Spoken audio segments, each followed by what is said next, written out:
This short tutorial video will introduce you to the new calendar for OU Campus. In this video, we'll talk about logging in, discuss the scope of events for the calendar that we can create, and finally talk about managing contacts, events, and locations for the calendar. Now, to log into the calendar, and you may want to jot this down because this is slightly different than logging into OU Campus, you just go to oucalendar.uaex.edu. Once again, that website was oucalendar.uaex.edu. This brings you to the main calendar page. Once on this page, you'll notice that you can look at the calendar by viewing it by day, week, month, year, or by category. You'll notice that the calendar can be split by locations, farm and ranch, which is what is being shown now, yard and garden, environment and nature, and so on. For example, if I click on Yard and Garden, we'll notice that it brings up upcoming events for the week under Yard and Garden. Now, to continue the login process, we've gone to oucalendar.uaex.edu, and now I'll just scroll down, and on the left navigation, I'll look for Events Calendar Info. Under Events Calendar Info, I'll simply click on Manage Events.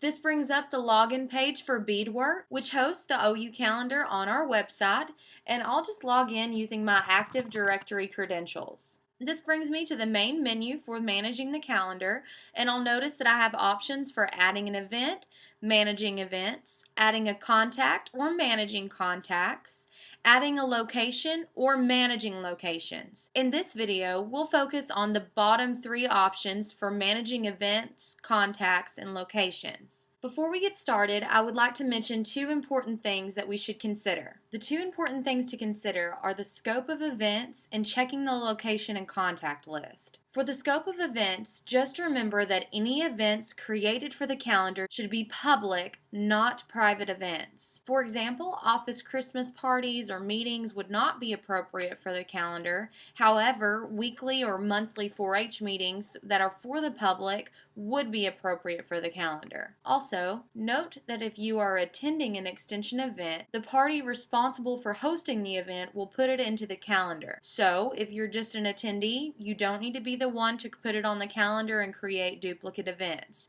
The folks hosting will be the ones who will actually create that event for the calendar. The second important thing to consider is to check the location in the contact list before you create an event. This is because the contact and location information for your event will be chosen as you fill out the event form. So the information for each one must already be entered before you create your event.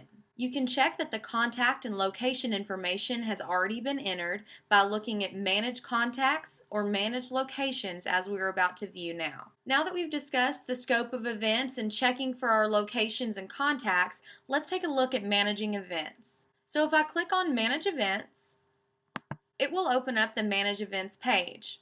I'll notice that at this point I'm viewing all events that start today, so January 14th, through the next 10 days. However, if I want to change that date, I simply click on Days and choose the amount of days I would like to look forward. I've chosen 36, so this would have added the events that I can view for up to 36 days from the 14th. I can also filter these events by category. You'll notice that the names here for category mirror the categories that are listed here under each event. This filter works in the same way that the different calendar viewing options worked on that main calendar page that we first viewed before we logged in all the way. Whenever I'm looking at Manage Events, I can look at the title of an event, the start and end time and date, topical areas, categories as we've mentioned, as well as the description of each event. If I want to edit an event, I simply click under the title part of the event that's in blue. You'll notice that this highlights that event, and it would bring up the event form that we'll look at in part 2 of the OU Campus Calendar video. At this point, I just want to click back on Main Menu, and we'll talk about managing contacts. So once again, before you create an event, you'll want to check here to make sure that your contact has already been entered.